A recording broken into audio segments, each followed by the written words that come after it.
সবাইকে শুভেচ্ছা। আজ পহেলা জানুয়ারি ২০২৬ বৃহস্পতিবার। স্বাগত বাংলাদেশ প্রতিদিনের নিয়মিত আয়োজন বার্তা সংক্ষেপে। সঙ্গে আছি আমি অনন্যা অন্তি। জানিয়ে দিচ্ছি সারা দেশের আজকের গুরুত্বপূর্ণ খবরগুলো। যশোরে আজ দেশের সর্বনিম্ন তাপমাত্রা রেকর্ড করা হয়েছে। সকাল ৭টায় যশোরের তাপমাত্রা ৭.৮ ডিগ্রি সেলসিয়াস রেকর্ড করা হয়।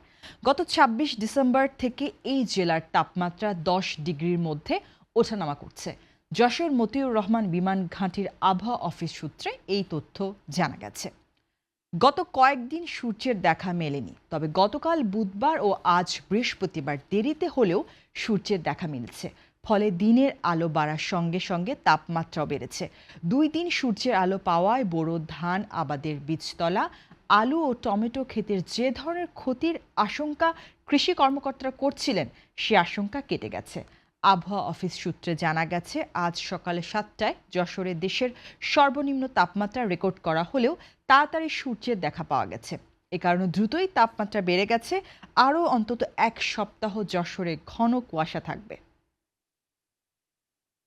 রাজশাহীর পুঠিয়া উপজেলার ঝলমলিয়ায় কলা হাটের মধ্যে ট্রাক চাপা পড়ে ৪ জন নিহত ও ১ জন গুরুতর আহত হয়েছে। সকালে এই দুর্ঘটনা ঘটে। স্থানীয়রা জানান, সকালে ঝলমলিয়ায় কলার হাটে বেচা কেনার সময় একটি দ্রুত গতির ট্রাক সেখানে ঢুকে যায়। এতে হতাহতের ঘটনা ঘটে। আহতকে উদ্ধার করে রাজশাহী মেডিকেল কলেজ হাসপাতালে পাঠানো হয়েছে। নিহত ৪ জনের মরদেহ হাইওয়ে পুলিশের কাছে হস্তান্তর করা হবে। সকালে ফায়ার সার্ভিসের এক বার্তায় জানানো হয়েছে, নিয়ন্ত্রণ হারানো ট্রাকটি বাজারের ভেতরে উল্টে যায়। খবর পেয়ে ৫ মিনিটের মধ্যে ফায়ার সার্ভিসের সদস্যরা ঘটনাস্থলে পৌঁছান। বর্তমানে সেখানে পুঠিয়া ফায়ার স্টেশন ও নাটোর ফায়ার স্টেশনের ২টি ইউনিট উদ্ধার তৎপরতা চালাচ্ছে। মেহেরপুরে গাংনী মহিলা ডিগ্রি কলেজে ভারপ্রাপ্ত অধ্যক্ষ নিয়োগকে কেন্দ্র করে উত্তেজনা সৃষ্টি হয়েছে। জ্যেষ্ঠতা উপেক্ষা করে জুনিয়র শিক্ষককে দায়িত্ব দেওয়ার অভিযোগে অধ্যক্ষের কক্ষে তালা ঝুলিয়ে অবস্থান কর্মসূচি পালন করেছেন শিক্ষকরা। সকালে মেহেরপুরের গাংনী মহিলা ডিগ্রি কলেজে এ ঘটনা ঘটে। অভিযোগে রয়েছে, জ্যেষ্ঠ তালিকার শীর্ষে থাকা শিক্ষকদের বাদ দিয়ে ঘুষের বিনিময়ে তালিকার ২৮ নম্বরে থাকা সহকারী অধ্যাপক আমিরুল ইসলামকে গোপনে ভারপ্রাপ্ত অধ্যক্ষ নিয়োগ দেওয়া হয়। এ ঘটনায় ক্ষুব্ধ শিক্ষকরা সকাল থেকে অধ্যক্ষের কক্ষে তালা ঝুলিয়ে বিক্ষোভ করেন। বিষয়টি প্রক্রিয়া বহির্ভূত ও অনিয়ম বলে দাবি করে তারা জানান, সকাল ১১টা পর্যন্ত কোনো শিক্ষক অফিস কক্ষে প্রবেশ করেননি, তবে শিক্ষার্থীদের স্বার্থে ক্লাস চলমান রাখা হয়েছে। অন্যদিকে নবনিযুক্ত ভারপ্রাপ্ত অধ্যক্ষ আমিরুল ইসলাম অভিযোগ অস্বীকার করে জানান, কলেজ পরিচালনা পরিষদের নিয়মতান্ত্রিক প্রক্রিয়ার মাধ্যমে তাকে দায়িত্ব দেওয়া হয়েছে।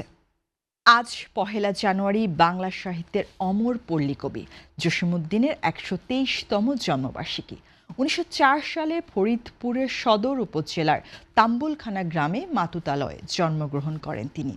দিনটি উপলক্ষে ফরিদপুর শহরতলির অম্বিকাপুরে কবির সমাধিস্থলে সকালে জেলা প্রশাসন ও জসিম ফাউন্ডেশন প্রেস ক্লাব সহ বিভিন্ন সংগঠনের পক্ষ থেকে ফুলেল শ্রদ্ধা জানানো হয়।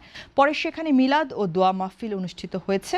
জন্মবার্ষিকী ঘিরে কবির জন্মভূমিতে আয়োজন করা হতো নানা অনুষ্ঠান, তবে এবার হচ্ছে না পল্লী মেলা সহ কোনো আয়োজন। এ নিয়ে হতাশ কবির ভক্ত অনুরাগীরা। বছরের প্রথম দিন পুরনো পাঠ্য বইয়ের বদলে হাতে উঠবে নতুন বই। দেশে কয়েক কোটি শিক্ষার্থীর হাতে এই বই তুলে দেওয়া হয়।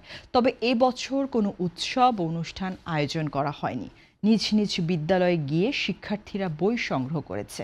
সাবেক প্রধানমন্ত্রী খালেদা জিয়ার মৃত্যুতে রাষ্ট্রীয় শোক ঘোষণা করেছে অন্তর্বর্তী সরকার। বুধবার থেকে শুক্রবার ৩ দিনের রাষ্ট্রীয় শোক চলাকালে বই উৎসব হচ্ছে না। স্ব স্কুলের শিক্ষকরা শিক্ষার্থীদের মধ্যে বই বিতরণ করেছেন। জাতীয় শিক্ষাক্রম ও পাঠ্যপুস্তক বোর্ড এনসিটিবি সূত্র জানিয়েছে, ২০২৬ শিক্ষাবর্ষের জন্য প্রাক প্রাথমিক থেকে পঞ্চম শ্রেণী পর্যন্ত এবার মোট বইয়ের সংখ্যা ৮,59,২৫,৩৭৯ কপি।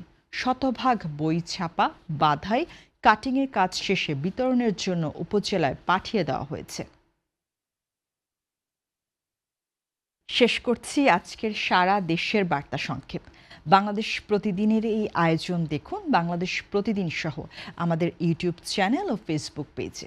ধন্যবাদ এতক্ষণ সঙ্গে থাকার জন্য।